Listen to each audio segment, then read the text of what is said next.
Օրվա տեղեկատվությամբ առաջինն է եթերում, այս թողարկման թեմաներ։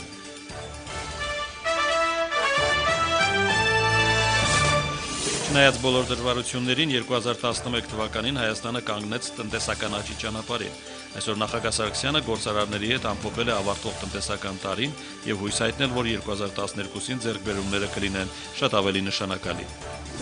Սիրիայի ներքին գործերին խառնվելու փոխարեն թող Թուրքիան նախ սեփական խնդիրները լուծի։ Այսօր Երևանում լրագրողներին է հանդիպել Հայաստանում Սիրիայի դեսպանը։ Դարավոր վեճի հերթական բռնկումը։ Բեթղեհեմում Քրիստոսի ծննդյան եկեղեցում հայ առաքելական եւ հույն ուղղափառ հոգեվորականների միջև կրկին ծեծկրտուկ է ծագել։ Տարածքի պատկանելության շուրջ Պաղեստինի ոստիկանությունը ստիպված է եղել միջամտել։ Ադրբեջանում բնակվող էթնիկ խմբերի ներկայացուցիչները չեն ցանկանում ծառայել ադրբեջանական բանակում, քանի որ հայերին թշնամի չեն համարում։ Արդյոք պաշտոնական Բաքուն կարող է իրավիճակից ելք գտնել։ Երբ գալիս է ամանորը, Գավառի մանկատան սաները նոր տարին դիմավորում են նվերների պատկերով ու ներկայացնում իրենց տպավորությունները անցնող տարուց։ Եվ այսպես, նոր տարվա եւ Սուրբ Ծննդյան տոների առթիվ նախագահ Սարգսյանն այսօր ընդունելության էր հրավիրել գործարարներին։ Հանրապետության ղեկավարը շնորհավորել է նրանց, խոսել տնտեսական եւ քաղաքական կայունության, բիզնեսին անհրաժեշտ խթանների ապահովման, բարենպաստ գործարար միջավայրի մասին։ Գործարարները նշել են, որ անցնող տարում ստեղծվել են լավ նախադրյալներ, արտադրությունն ու ծառայություններն ավելի լավ կազմակերպելու եւ տնտեսության համար ավելի բարձր ցուցանիշներ արձանագրելու համար։ Տարեմուտի հանդիպումների շարքում նախագահային նստավայրում են Հայաստանի գործարար համայնքի ներկայացուցիչները։ Շնորհավորելով գործարարների գալիք ամանորը նախագահ Սարգսյանը խոսել է տնտեսական տարվա սպասումներից եւ ձեռքբերումներից։ Նորություն չէ ոչ մեկիս համար, որ այս տարի աշխարհը, մանավանդ Եվրոպան, տնտեսական ու ֆինանսական լուրջ բարդությունների առաջ էր կանգնած եւ այս դժվարությունները դեռ հաղթահարված չեն։ Այս լրացուցիչ դժվարություններն ամենայն հավանականությամբ մեզ դեռ ուղեկցեն նաև հաջորդ տարի։ Բայց փաստն այն է, որ այս ամենով հանդերձ Հայաստանը 2011 թվականին կանգնեց տնտեսական աճի ճանապարհին եւ որ առանձնապես հաճելի է էական աճ ունեցանք արդյունաբերության եւ գյուղատնտեսության ոլորտներում։ Սա առաջին հերթին ձեր գործունեության արդյունքն է։ Հանրապետության ղեկավարը կարևորել է նաև տնտեսական եւ քաղաքական կայունությունը, բիզնեսին հարկավոր խթանների եւ բարենպաստ գործարար միջավայրի ապահովումը, ընդգծելով, որ գործարար համայնքի հետ համագործակցությամբ հնարավոր է շատ ավելի մեծ արդյունքների հասնել, ունենալ որակապես նոր տնտեսություն։ Անցնող տարին կարևոր էր բոլորիս համար։ Հիանալի է, որ որքան բարդանում է միջավայրը, այնքան ավելի շատ նախաձեռնություններով են հանդես գալիս մեր գործարարները։ Ձեզնից շատերի նոր ծրագրերի ու մտահղացումների մասին ես անձամբ տեղյակ եմ եւ հաջողություն եմ մաղթում դրանց իրականացման ճանապարհին։ Ես անկեղծորեն հավատում եմ ձեր ուժերին։ Տնտեսական դաշտում տեղի ունեցած բարեփոխումները թույլ տվեցին գործարարներին զարգացնել բիզնեսը, նշել է Հայաստանի բջջային օպերատորներից Vivatel MTS ընկերության տնօրենը, նկատելով, որ դա խոսում է այն մասին, որ երկրի տնտեսությունը ճիշտ ուղու վրա է։ Ռալֆ Երիկյանի խոսքով 2011-ի բոլոր ծրագրերը կունենան շարունակություն։ Ավելին 2012-ին սոցիալական ծրագրերի փաթեթը կընդլայնվի, ուշադրության կենտրոնում պահելով նաև կրթության ոլորտը։ Մենք ինչ կատարել ենք 2011-ին կամ ինչ ներդրել ենք 2011-ին, շարունակելու ենք անելու 2012-ին։ Հայաստանի ամենախոշոր հարկատուն 2011-ին 25% աճ է արձանագրել եւ 2012-ին ունի նույնիսկ 40% աճի կանխատեսում։ Զանգեզուրի լեռնահարստացուցիչ կոմբինատի տնօրենի խոսքով բիզնեսի զարգացումը անմիջականորեն անդրադարձել է աշխատավարձերի միջինը մինչև 60,000 դրամի բարձրացմանը։ Ամենամեծ հաջողությունը 2011 թվականի այն է եղել, որ ներդրողները, արտասահմանյան ինվեստորները որոշում են կայացրել մշտական ձեռնարկությունում աշխատող ավելի քան 3100 աշխատակիցների յուրաքանչյուր տարի վճարելու ձեռնարկության եկամուտների 5%-ի չափով։ Մեկնարկած տնտեսական բարեփոխումները շարունակվելու են, գործարանները լավատես են։ Արտադրական եւ արտահանման ծրագրերը կազմելիս հաշվի են առել համաշխարհային հետճգնաժամային ռիսկերը, միաժամանակ դրանց համընդհանուր ուժերով դիմագրավելու պետության ջանքերը։ Տարին բավական բարդ էր, բայց նաև առանձնակի ձեռքբերումներ կային։ Առաջերտին դա կառավարության, երկրի նախագահի քաղաքականությունն էր, թիրախային օգնություն այն ձեռնարկություններին, որոնք արտահանումով են զբաղված։ Այսինքն մենք ընդունեցինք մեխանիզմներ, որոնք Հայաստանի տնտեսության մեջ չկային։ Երկրորդը, վերջապես շուկան ստացավ երկար սպասված արդյունաբերական քաղաքականության հայեցակարգ եւ մոտեցում, հատկապես արտահանման ուղղված ուղղությունները մոտակա 20 տարում, որոնք են լինելու, որտեղ պետք է արդյունավետ ներդրում անենք, հստակ մենք քաղաքականությունը այսօր սեղանի վրա ունենք դրած։ 2012 թվականին կարծում եմ, որ կարևորագույն միջոցառումներից մեկը կլինի նաև միջազգային էլեկտրոնային ֆորումի անցկացումը Հայաստանում, որը նախատեսում է աշնանը, եւ մենք ակնկալում ենք, որ այդ ֆորումին մոտավորապես մոտ 150 պոտենցիալ ներդրողներ կգան ամբողջ աշխարհից։ 2011 թվականին մոտ 25%-ով ավելացրել ենք աշխատատեղերը, ու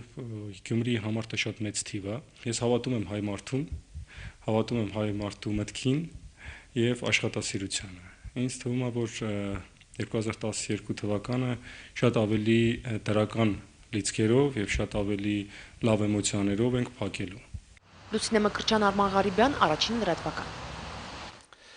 Նախագահ Սարգսյանն այսօր մասնակցել է Ամանորի եւ Սուրբ Ծննդյան տոների կապակցությամբ արտաքին գործերի նախարարության կազմակերպած ընդունելությանը։ Նախագահը շնորհավորել է Հայաստանի արտաքին գերատեսչության աշխատակիցներին գալիք տոների կապակցությամբ, հանրապետության ղեկավարն ընդունելության մասնակիցներին, նրանց ընտանիքների անդամներին եւ բոլոր հարազատներին գալիք տարում մաղթել է առողջություն, երջանկություն եւ հաջողություններ։ Արտգործնախարար Նալբանդյանը նախագահին շնորհակալություն է հայտնել շարունակական աջակցության համար, համառոտ ամփոփել դիվանագիտական տարին եւ առանձնապես կարեւորել երկու պետական այցերը։ Հայ-ռուսական պատմական հարաբերությունների պատմության մեջ առաջին անգամ էր, որ հանրապետության նախագահը պետական այցելությամբ գտնվում էր Ռուսաստանում եւ կցանկանայի նշել նաեւ Ֆրանսիայի նախագահ Սարկոզիի պետական այցելությունը Հայաստան, այն պայմանավորվածությունները, որոնք ձեռք բերվեցին նախագահների միջև, այն հայտարարությունները, որոնք արվեցին այցելության շրջանակում, իհարկե խոսում է նրա մասին, որ այդ այցելություններ պատմական այցելություններ։ 11 թվականին մենք նորմալ ենք աշխատել, մեր գլխավոր գծից չենք շեղվել, մենք ամբողջ մեր կարողություններով եւ ուժով փորձել ենք պաշտպանել մեր ազգային շահերը։ Սրանով ամեն ինչ ասված է։ Մի կողմից լավ է, որ 2011 թվականին վատ չենք աշխատել, բայց մյուս կողմից էլ պարտավորեցնող է, որովհետև ամեն անգամ որոշակի առաջընթաց պետք է ունենանք եւ 12 թվականին պետք է ավելի լավ արդյունքներ ունենանք։ Գոնե իմ ակնկալիքները սրանք են։ 2011 թվականը Հայաստանի զինված ուժերի համար հաջողությունների պահպանման եւ թերացումների նվազեցման տարի էր։ Ամփոփիչ կոլեգիայի նիստում ասել է Պաշտպանության նախարար Սեյրան Օհանյանը։ Զինուժի մարտունակությունը 2011-ին ավելի է բարձրացել։ Արդիական սպառազինությամբ համալրման, միջազգային ռազմական համագործակցության խորացման, ռազմակրթության ոլորտում բարեփոխումների շնորհիվ։ Գլխավոր շտաբի պետ Յուրի Խաչատուրովը փաստել է, որ նախորդ տարիների համեմատ 2011-ին հակառակորդի կողմից հրադադարի ռեժիմի խախտման դեպքերը զգալիորեն աճել են, սակայն զինված ուժերը բոլոր ոտնձգություններին պատասխանել է համարժեք։ Զինվորական դատախազ Գևորգ Կոստանյանը անդրադարձել է զինված ուժերում այս տարի գրանցված հանցագործություններին ու օրինախախտումներին։ Նա փաստել է, որ նախորդ տարիների համեմատ զինված ուժերում այս տարի մահացության եւ սպանության դեպքերը նվազել են, սակայն դա բավարար չէ եւ դեռևս շատ անելիքներ կան հանցագործությունների կանխարգելման ուղղությամբ։ Հակառակորդ երշփման գծում տիրող իրավիճակի մասին Պաշտպանության նախարարը մասնավորաբար ասել է. Ադրբեջանը շարունակում է ռազմական հայտարարությունները, դրան զուգակցելով ռազմականացման քաղաքականության, ռազմական հրետորաբանությամբ, մենք երբևիցե չպետք է այնպես անենք, որ երկրորդ անգամ լինենք պարտադրված վիճակում։ Մենք ունենք բոլոր հնարավորությունները, որպեսզի մեր հետ այն կողմը, որը զբաղված է Լեռնային Ղարաբաղի հակամարտության խնդրով, ուժի լեզվով մեր հետ չխոսի։ Դա հնարավոր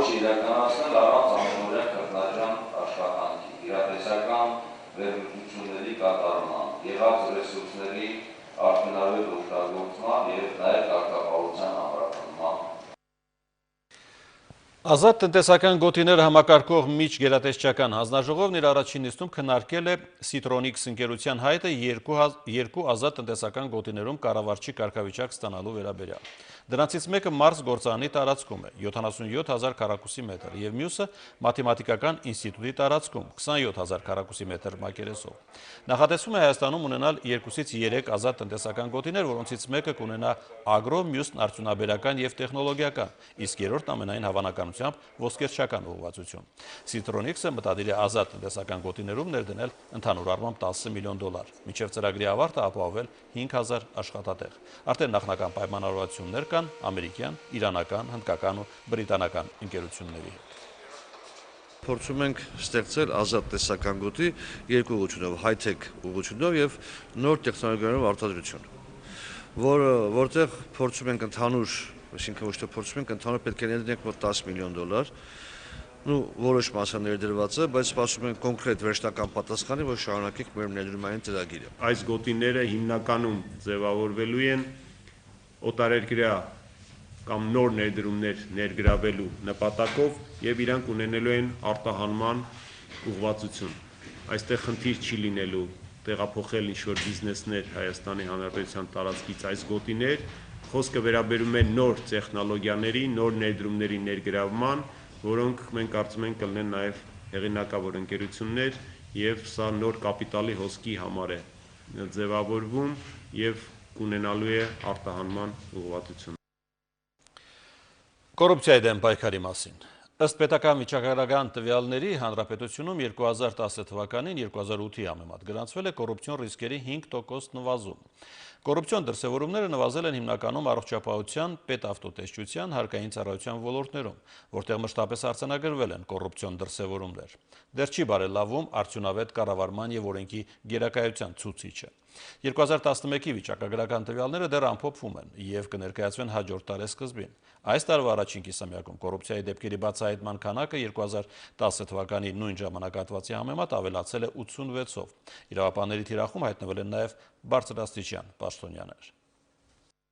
Վերջին 2.5 տարում իրավապահների ցանցի մեջ, այսպես ասած, ավելի մեծ ձկներ են հայտնվել։ Բարձրաստիճան պաշտոնյաները քրեական պատասխանատվության են ենթարկվել կոռուպցիայի համար։ Այս տարվա առաջին կիսամյակում նախորդ տարվա նույն հատվածի համեմատ 85 գործով ավելի շատ բացահայտում է եղել։ Այս ցուցանիշը երկու կողմ ունի։ Մեկ կողմից այն փաստում է, որ դեռևս շարունակում են կոռուպցիոն ռիսկերը բարձր մնալ, որտեղ շատ է բացահայտվում, չի պակասում է դեմքը։ Մյուս այդ ցուցանիշի մյուս կողմը նա է, որ դա լավ ցուցանիշ է, որովհետև չկա կաշկանդող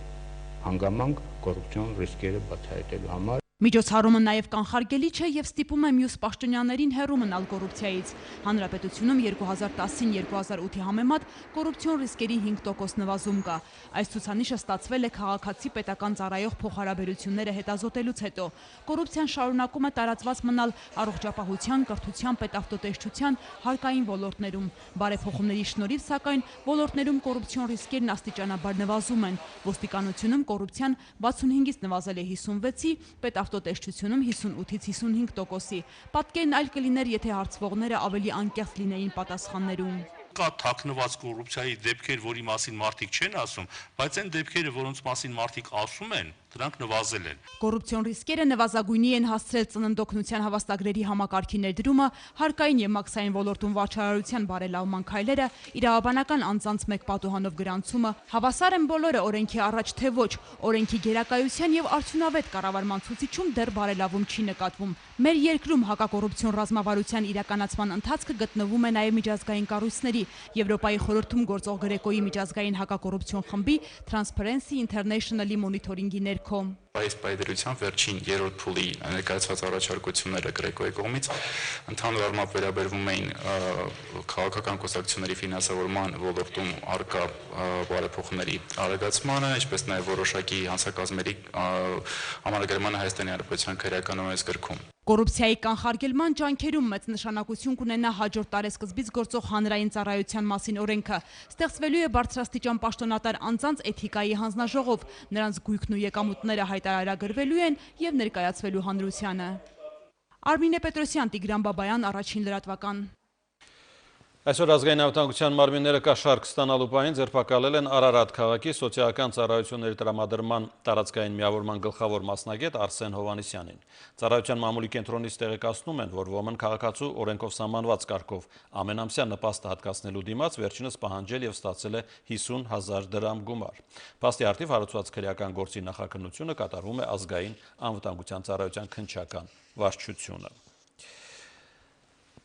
Աշխատանքի ու սոցիալական հարցերի նախարարն այցելել է Մարի Իզմիրլյանի անվան մանկատուն։ Այստեղ խնամվում է առանց ծնողական խնամքի մնացած, նաև հատուկ խնդիրներ ունեցող 65 երեխա։ Արթուր Գրիգորյանն ասել է, որ Հանրապետության 8 մանկատներում ապրող բոլոր երեխաներն էլ ապահովված են, սակայն մանկատնից դուրս կան բազմաթիվ երեխաներ, որոնք մեծանում են աղքատ ընտանիքներում եւ հոգատարության կարիք ունեն։ Նախարարը վստահեցրել է, որ եկող տարի սոցիալական աջակցության նպատակային ծրագրերով կփորձեն փոքրիկների մանկությունն ավելի ապահով դարձնել։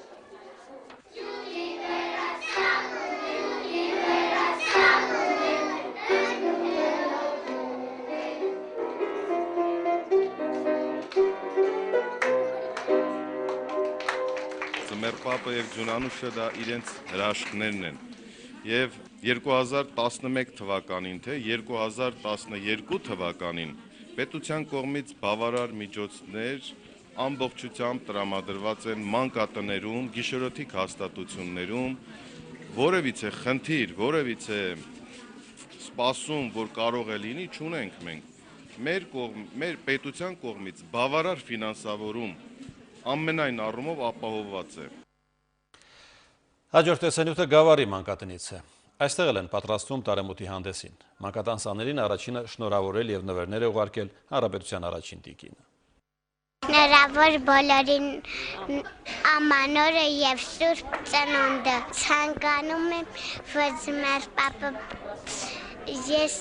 իմ ծնողների մոտ լինել։ Ուզում եմ, որ մեր պապիկը ինձ բերի տակ գլխարկ, շալվար, մեկ էլ Վինքսի տիկնիկը։ Ժամացից։ Վինքսի տիկնիկը շարև են։ Գավառի մանկատան սաներն այս օրերին տոնական բարձր տրամադրության մեջ են։ Շատերն ամանորին նվիրված միջոցառման վերջին փորձերն են անում, ոմանք օգնում են նրանց բեմական հագուկապի հարցում, իսկ ամենափոքրիկներն էլ սպասում են ձմեռ պապին արդեն գրած իրենց նամակի պատասխանին։ Նոր տարվա եղևնին նրանք զարդարել են օրեր առաջ։ Տարեմուտի արդիվ պարկեր է ուղարկել եւ շնորհավորել Հանրապետության առաջին տիկին Ռիտա Սարգսյանը։ Մանկատան 63 սաներին այս օրերին անակնկալ մատուցեցին մարզի ու քաղաքի իշխանությունները, տեղական ոստիկանությունը։ Ամենաառաջինը Հենրիկ Մխիթարյանն էր, ով եկել էր մեզ մոտ, մեզ բերել է շատ հետաքրքիր ու բազում անակնկալներ, նվերներ, շորեր, հագուստ եւ այնուհետև շատ բարեգործական այլ կազմակերպություններ, Լոս Անջելեսի Սուրբ Ծնունդ հիմնադրամը, ինչպես նաև Քոչարյաններ հիմնադրամներ եկել մեզ մոտ եւ այսօր մենք ստացանք մարզպետարանից նվերներ ստացանք, քաղցրավենիք եւ ուտելիքներ։ Դահլիճում հավաքված հյուրերին ու մանկատան մնացած սաներին հիացրեցին միջոցառման մասնակիցների մշակութային կատարումները։ Ամենակրտսեր հանդիսատեսը 4-ամյա Ռեբեկան էր, որն ուշի ուշով հետևում եւ փորձում էր ընդօրինակել իր ավագ ընկերների կատարումները։ Ռեբեկայի ցանկությունն է, որ ձմեռ պապն ինչպես ինքն է ասում, իրեն աման-չաման բերի, իսկ Հազվարդն արդեն լուրջ նպատակներ ունի։ Նոր տարվանից ես ուզում եմ ինձ աշխատասիրություն եմ շատ ուզում, որ լավ սովորեմ, ավելի շատ աշխատեմ, ընդունվեմ համալսարան։ Երեխաներին էլ մաղթում եմ երջանկություն, խաղաղ մանկություն ու որ երբեք չտխրեն։ Յուրաքանչյուր խումբ զարդարել է մանկատան որոշակի տարածք եւ ինչպես տնօրենն է ասում, մանկատունը վերածել են մի զարդարված տոնածառի։ Միշտ էլ մանկատունը երևի գտնվել է մեր լայն հասարակության տարբեր շերտերի ուշադրության կենտրոնում։ Մենք էլ մեր կողմից ամեն ինչ անում ենք, որպեսզի իսկապես ամեն ինչ անցնի հարուր պատշաճի, ամանորին եւ Սուրբ Ծննդյան տոներին այսպես յուրահատուկ մոտեցմամբ։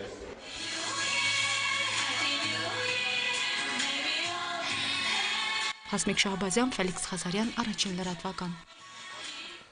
Ամանորին ընդառաջ Հանրապետական կուսակցության մայրաքաղաքի տարածքային կազմակերպություններն իրականացնում են տոնական ակցիա, որի շրջանակում Երևանի սոցիալապես անապահով 30,000 ընտանիքներ և 35,000 երեխաներ կստանան ամանորյա նվերներ։ Բացի այդ, ամանորյա պարենային փաթեթներ են տրամադրվում հայրենական մեծ պատերազմի վետերաններին, Արցախյան պատերազմում զոհված ու վիրավոր ազատամարտիկների ընտանիքներին, հաշմանդամություն ունեցողներին, սոցիալապես անապահով ընտանիքներուն միայնակ թոշակառուներին։ Ընդհանուր առմամբ, Հանրապետական կուսակցության Ավանի տարածքային կազմակերպությունը մինչև ամանոր պարենային փաթեթներ կտրամադրի շուրջ 1000 անապահով ընտանիքների,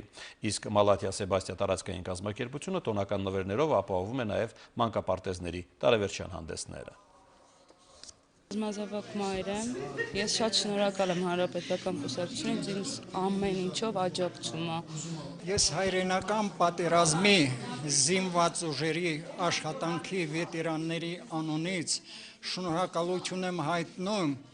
Հանրապետական կուսակցությանը, որ այս օգնությունը մեզ ուրեմն ոնց ասած տվել է։ Մի քանի տեղեկություններ համառոտ։ Նախագահ Սարգսյանի հետ այսօր հրաժեշտի հանդիպում է ունեցել Հայաստանում Մեծ Բրիտանիայի և Հյուսիսային Իռլանդիայի Միացյալ Թագավորության արտակարգ և լիազոր դեսպան Չարլզ Լոնսդեյլը։ Նախագահը շնորհակալություն է հայտնել Չարլզ Լոնսդեյլին դեսպանի պաշտոնում հայ-բրիտանական հարաբերությունների զարգացման ուղղված աշխատանքի համար և հաջողություն մաղթել հետագա աշխատանքում, վստահություն հայտնելով, որ նա այսուհետև ևս կշարունակի մնալ Հայաստանի բարեկամը։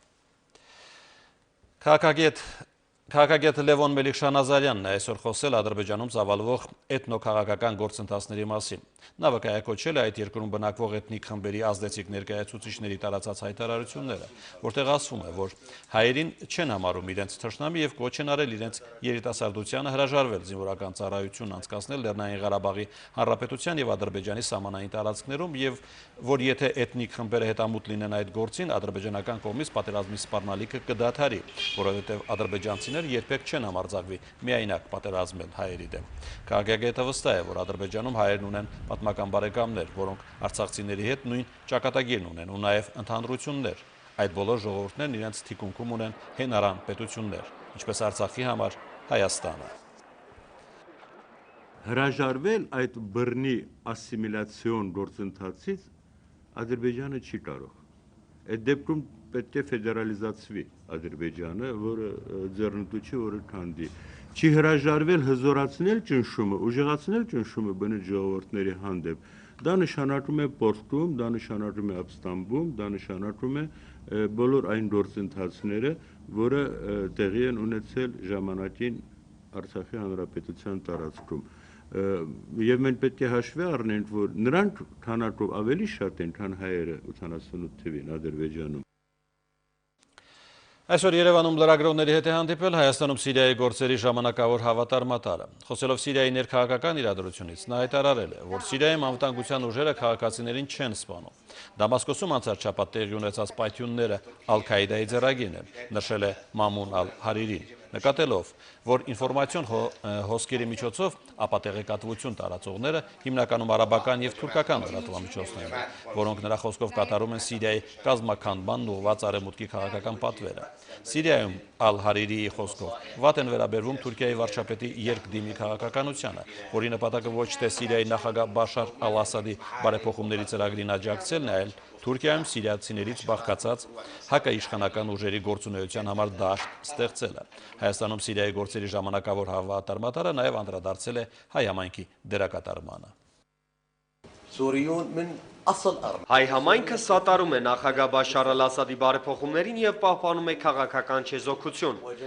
Իրականությանը չեն համապատասխանում լուրերը, թե Սիրիայի իշխանությունների դրդմամբ Հոմսից ու մի շարք այլ քաղաքներից հայերի արտահոսք է եղել։ Սիրիահայերը մեր պետության քաղաքացիներն են և մեր պետությունը պարտավոր է պաշտպանել նրանց անվտանգությունը։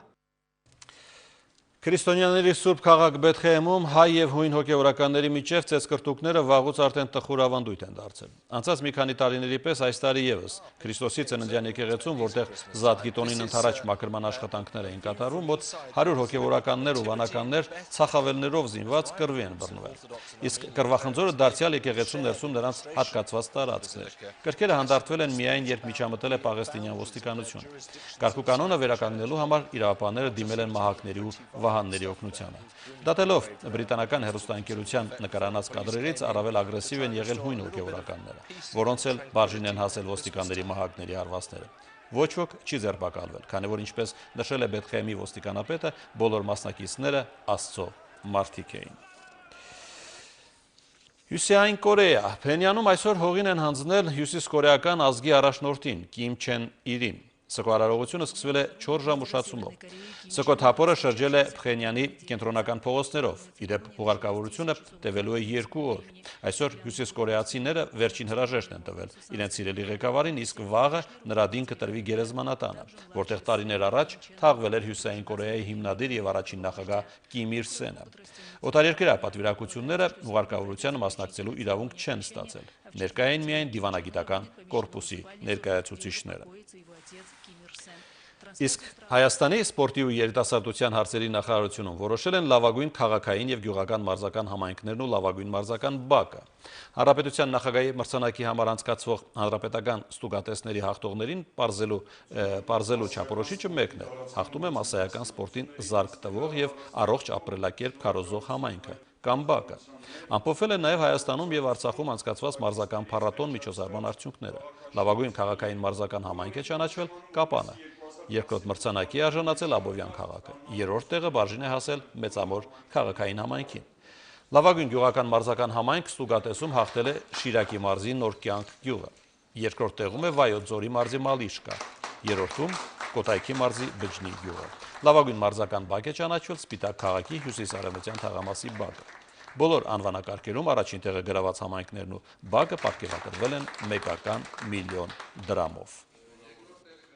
Սպորտի երիտասարդության հարցերի նախարարությունը վերջին տարիներին, հատկապես 2010 եւ 2011 թվականներին լուրջ ձեռքբերումներ է ունեցել, հատկապես մասսայական սպորտի ուղղությամբ, առողջ ապրելակերպի արմատավորման գործընթացներում եւ հպարտությամբ նշում եմ 1 տասնյակից ավել կատարած միջոցառումներից Հայաստանի Հանրապետության նախագահի մրցանակի համար լավագույն մարզական ընտանիք մրցույթը, մարզական փառատոն, շատ մեծ ավանդույթ ձևավորած միջոցառումը։ Հայաստանի օլիմպիական կոմիտեն պարգևատրել է տարվա լավագույն մարզիկներին ու մարզիչներին։ Հանդիսությանը մասնակցել եւ ելույթ է ունեցել նախագահ Սարգսյանը։ Նախագահը մարզական տարին հաջողակ է համարել եւ որպես վառապացույց նշել ֆուտբոլի նկատմամբ հասարակության վերաբերմունքը։ Արարողությանը ներկայ եղել նաեւ հանրապետության երկրորդ նախագահը։ Ամփոփվում են տարվա մարզական նվաճումները, 2011-ի լավագույն մարզիկներին ու մարզիչներին հատուկ պարգևներ ու նվերներ։ Հանրապետության նախագահն անձամբ շնորհավորեց մարզիկներին եւ հաջողություն մաղթեց 2012-ին։ Շատ տևական ժամանակ է, որ մեր ժողովուրդը այսպիսի հետաքրքրություն չէր ցուցաբերել ֆուտբոլի նկատմամբ եւ ֆուտբոլի Հայաստանի հավաքականը ստիպեց մեկ անգամ եւս հաշվի նստել այդ գեղեցիկ սպորտի նրա արդյունքների հետ եւ կարծում եմ, որ մեզնից շատերը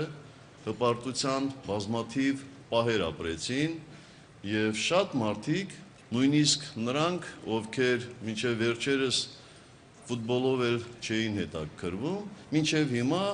արտաբերում են, արտասանում են Հենրիկ Մխիթարյանի եւ Յուրա Մոսիսյանի անունները։ Կարծում եմ, սա շատ մեծ հաջողություն է։ 2011 թվականին Հայաստանի շախմատի հավաքականը մեկ անգամ եւս ապացուցեց, որ Հայաստանը շախմատային գերտերություն է։ Եվ մեր փայլուն շախմատիստ Լևոն Արոնյանի գլխավորությամբ մեր հավաքականը ամբողջապես համալրեց իր հավաքածուն։ Մենք բոլոր տիտղոսներն ունեինք, չունեինք միայն աշխարհի չեմպիոնի տիտղոսը։ Այդ կոչումն էլ մենք ունենք։ Սա կարծում եմ շատ մեծ ձեռքբերում է։ Ժամանակակից հայկական ֆուտբոլի ամենահայտնի աստղը խոստովանում է, ձմեռ պապիկից դեռ ոչինչ չի խնդրել, իսկ ամանորը դիմավորելու է տանը, ընտանիքի հետ։ Օրեր առաջ ազգային հավաքականի ֆուտբոլիստների մեծարման երեկոյից հետո Հենրիխը վստահ է, այն սերն ու հարգանքը, որ հիմա կա մեր տղաների հանդեպ, պարտավորեցնում է առավել մեծ նվաճումների։ Շատ հաճելի է գտնվել այստեղ, լավագույն մարզիկների թվում, քանի որ ով էլ որ եղել այդ տասնյակում, բոլորն էլ կարծում եմ, որ արժանի են այդ դրան։ 10 լավագույնների ցուցակը գլխավորում է Ռոման Ամոյանը։ Եվրոպայի լավագույնի տիտղոսը այս փուլում ըմբշամարտիկի համար դեռ սկիզբն է։ Օլիմպիական խաղերից առաջ շատ անելիք կա, խոստովանում է Ամոյանը։ Լավագույնն ես քո երկրում, լավագույնն եմ ճանաչում մարզաշխարհը, ժողովուրդը, լավագույն մարզիկ ինձ թվում է շատ ուրախալի է, շատ մեծ էմոցիաներով եմ լցվել։ Լոնդոնյան օլիմպիական խաղերին պետք է հնարավորինս լուրջ պատրաստվել։ Վերջին տարիներին մեր հավաքականը որևէ ոսկե մեդալ չի վաստակել, բայց 2012-ն այդ առումով բեկումնային է լինելու, հույս հայտնեց նախագահը։ 2012 թվականը հայտնի է լինելու նաև որպես ամառային օլիմպիադայի անցկացման տարի, եւ այստեղ ես մեծ հույս ունեմ եւ այդ հույսը անհիմն չէ, որ մեր մարզիկները երկար ընդմիջումից հետո Հայաստան կբերեն օլիմպիական ոսկե մեդալ։ Եվ Ռոման Ամոյանի եւ Արսեն Ջուլֆալակյանի մեր մնացած ըմբիշների, մեր ծանրորդների, մեր բռնցքամարտիկների հնարավորությունները անսահմանափակ են, անսահմանափակ։ Շատ մեծ հնարավորություններ ունենք։ Ուղղակի պետք է հավատալ սեփական ուժերին եւ պետք է միջև վերջ իրեն նվիրել այս կարևոր խնդիրը լուծելու համար։ 2011-ը ինչ-որ առումով նաև մեծ սպասումների տարի էր, կարծում է Օլիմպիական ազգային կոմիտեի նախագահը։ Գագիկ Ծառուկյանը վստահ է, մեր մարզիկները լրջորեն են պատրաստվելու Լոնդոն 2012-ին, այնպես որ առաջիկայում մեզ օլիմպիական ոսկիներ են սպասում։ 2011 թվականը մեր մարզաշխարհի համար սպասողական տարի է, քանի որ մարզիկներն ու մարզիչները իմանալով որ պետք է նախապատրաստվեն 2012-ին օլիմպիական խաղերին, դրա համար խնայելով իրենց ուժերը, փորձը պաշտպանելով, որ նրանք արդեն պետք է կարողանան լիարժեք պատրաստվեն, որ օգոստոսին մասնակցել են օլիմպիական խաղերին։ 2011-ը եւս մեկ նշանակալի տարի էր հայկական շախմատի համար։ Հայաստանի ազգային հավաքականը նվաճեց աշխարհի չեմպիոնի կոչումը։ Բարձր արդյունքներ արձանագրեցին պատանի շախմատիստները։ 2012-ը մեր մարզաշխարհի համար չափազանց կարևոր է լինելու։ Վարկանշային մրցումներ եւ Լոնդոն 2012։ Վիշապի տարին մեր մարզիկներին խոստանում է նոր հաջողություններ։ Տիգրան Դանիելյան, Արմեն Անդրեասյան, Առաջին լրատվական։ Տարեմուտի միջոցառումների շարքից խորհրդարանի նախագահն այսօր հյուրընկալել էր զանգվածային լրատվամիջոցների ներկայացուցիչներին։ Սամվել Նիկոյանն իր ելույթում նշել է, որ պարլամենտարիզմն առանց լրատվության, լրատվությունն էլ առանց պարլամենտարիզմի դժվար է պատկերացնել։ Խորհրդարանի գործունեությունն ու պատգամավորների աշխատանքն ավելի հրապարակային, մատչելի լուսաբանելու նպատակով ազգային ժողովի նախագահը պատրաստ է օգնել լրագրողներին։ Օրենսդիր մարմնի աշխատանքը լուսաբանելու համար Սամվել Նիկոյանը պարգևատրել է մի խումբ լրագրողների, այդ թվում մեր գործընկեր Մայա Խաչատրյանը։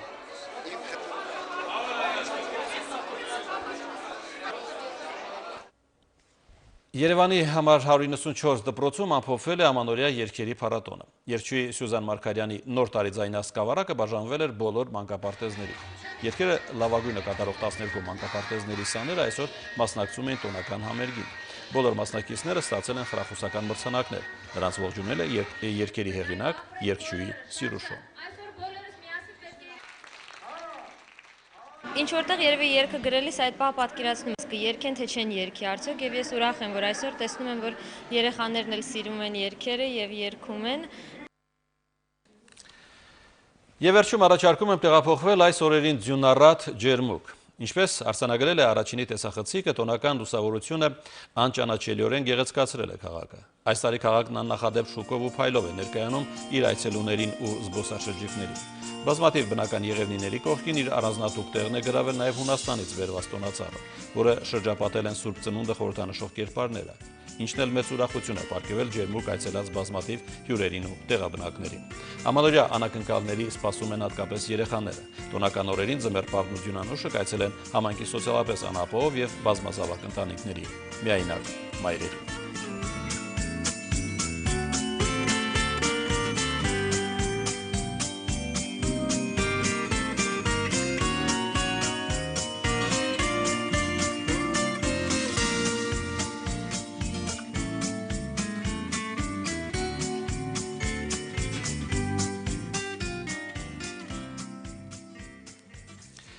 Այսպեսին էր այսօր առաջինը։ Ես հրաժեշտ չեմ տալիս։ Մենք կտեսնվենք հարցազրույցում, կհանդիպենք 23:40-ին։